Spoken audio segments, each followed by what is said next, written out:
அனைவருக்கும் வணக்கம். நலமுடன் நான் உங்கள் கிராமத்து தோழி. இவ்வுலகில் அனைவரும் நலமுடன் இருக்க பிரபஞ்சத்திற்கு கோடான கோடி நன்றிகள் பல. வாங்க இன்னைக்கு ஒரு சூப்பரான அப்பம் செய்யலாம்.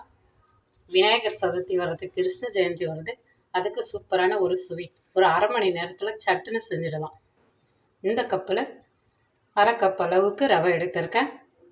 வறுத்த ரவை, வறுக்காத ரவை எது வந்தாலும் சேர்த்துக்குங்க.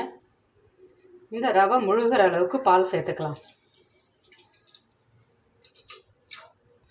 பால் சேர்த்துட்டு கரண்டி வச்சு நல்லா கலந்து கொடுத்து அப்படியே இது ஒரு 10 நிமிஷம் விட்டுடலாம். ரவை சேர்த்து அதே கப்பால் ஒரு கப் அளவுக்கு பிடிச்ச வெல்லம் சேர்த்துக்கலாம். இந்த வெல்லம் முழுகிற அளவுக்கு தண்ணி சேர்த்துக்கலாம். கலந்து வச்சுருக்க ரவை எடுத்துக்கலாம். பாலில் ரவை நல்லா ஊறி வந்திருக்கு. இது கூட அதே கப்பில் 1/4 கப் அளவுக்கு கோதுமை மாவு, ஒரு 2 ஸ்பூன் அளவுக்கு கோதுமை மாவு, அரிசி மாவும் அதேமாரி 1/4 கப் அளவு, சிட்டிக்கு உப்பு சேர்த்துக்கலாம். ஆப்பச்சோடா விருப்பமாக இருந்தால் சேர்த்துக்கங்க, இல்லைன்னா விட்டுடுங்க. இப்போ பாகு பதம் இல்லாமல் தண்ணியை கரைச்சி வச்சுருக்க வெல்லத்தை இதில் வடிகட்டி எடுத்துக்கலாம். டஸ்ட் இருந்துச்சுன்னா அப்போ தான் நிற்கும். தண்ணிலாம் எதுவும் சேர்க்க வேணாம். இப்போ இதை நல்லா கலந்து விட்டுக்கலாம். இப்போ இந்த அரிசி மாவு, கோதுமை மாவு, ரவை எல்லாமே நல்லா அரைச்சி வரணும். ஒரு மிக்ஸி ஜாருக்கு இதை மாற்றிக்கலாம். மாற்றி நல்லா நைஸாக அரைச்சிட்டு வந்துடலாம்.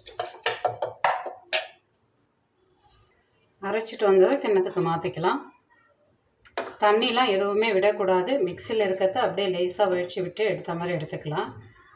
வெல்லத்துலேயும் அதிகமாக தண்ணி விடக்கூடாது. வெல்லம் முழுகிற அளவுக்கு விட்டாலே போதும். இந்த அளவுக்கு இருக்கட்டும். ஒரு சின்ன வானல் வச்சு 1 ஸ்பூன் அளவுக்கு நெய் விட்டுக்கலாம். ஒரு 3 முந்திரி எடுத்து பொடியாக கட் பண்ணி வச்சுருக்கேன், அதை சேர்த்துக்கலாம். தேங்காய் ஒரு பத்தை, அதையும் நல்லா பொடியாக கட் பண்ணி வச்சுருக்க சேர்த்துக்கலாம். இந்த அளவுக்கு எள்ளு சேர்க்குறேன். எள்ளு நீங்கள் விருப்பமாக இருந்தால் சேர்த்துக்கோங்க. நான் வெள்ளை எள்ளு சேர்க்குறேன். நீங்கள் கருப்பு வெள்ளை வேணும்னாலும் சேர்க்கலாம். இது அப்படியே லேசாக வறுத்து விட்டுக்கலாம். பொன்னிறமாக வறுத்தாச்சு. இதை அப்படியே எடுத்து மாவில் சேர்த்துக்கலாம். இது கூடவே ஏலக்காய் தூள் சேர்த்துக்கலாம். நைவேத்தியமாக செய்கிறதுக்கு ஏலக்காய் தூள் சேர்த்து செஞ்சோம்னா நல்லா வாசமாக சூப்பராக இருக்கும். அப்படியே கலந்து கொடுத்துக்கலாம். ஒரு வானலில் எண்ணெய் சூடாகட்டும். சூடானதை தீயை நல்லா கம்மி பண்ணிவிட்டு ஒரு கரண்டியில் மாவு எடுத்து அடியில் இருக்க மாவை நல்லா கிண்ணத்தில் எடுத்து விட்டுக்கணும். அப்போ தான் சுற்றி ஊற்றாமல் இருக்கும். அப்படியே பொறுமையாக ஊற்றி விட்டுக்கோங்க. அப்படியே எழும்பி வரும், அதுவே எழும்பி வரும். சூப்பரான அப்பம். ஒன்று எழும்பி வந்ததுக்கப்புறம் இன்னும் ஒன்று பக்கத்தில் ஊற்றிக்கலாம்.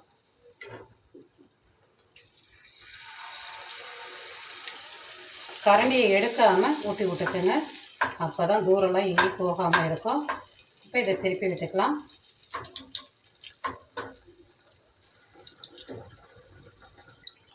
இப்போ நல்லா ஒன்று செவந்து ரெடியாக இருக்குது. எடுத்துக்கலாம். மிதமான தீயிலே வச்சு வேக விடுவோம்.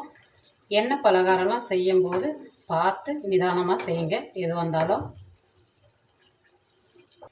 இதை மாதிரி வேக வச்சு எல்லாத்தையும் எடுத்துக்கலாம். ரவையை பாலில் ஊற வைக்கிறோம் இல்லையா, ஊற வச்சு எடுத்ததுமே அப்பயே கூட மிக்ஸி ஜாரில் சேர்த்து ரவையை நல்லா அரைச்சி எடுத்துக்கோங்க. அதுக்கப்புறம் கூட கோதுமை மாவு, அரிசி மாவுலாம் சேர்க்கலாம். எல்லா அப்பமும் ஊற்றி எடுத்துட்டேன். பஞ்சு போல் அப்பம் ரெடி ஆகிடுச்சு. ரவையை வச்சு சூப்பரான ஒரு அப்பம் செஞ்சாச்சு. சட்டுன்னு செஞ்சிடலாம்.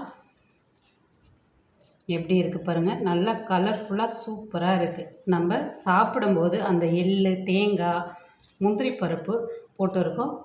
கடிச்சு பல்லில் சாப்பிடும்போது நல்லா டேஸ்டியாக இருக்கும். இது மாதிரி நீங்களும் செஞ்சு பாருங்கள். இந்த வீடியோ பிடிச்சா லைக் பண்ணுங்கள், ஷேர் பண்ணுங்கள். கிராமத்து தோழி சேனலை சப்ஸ்கிரைப் பண்ணுங்கள். நலமுடன் நான் உங்கள் கிராமத்து தோழி.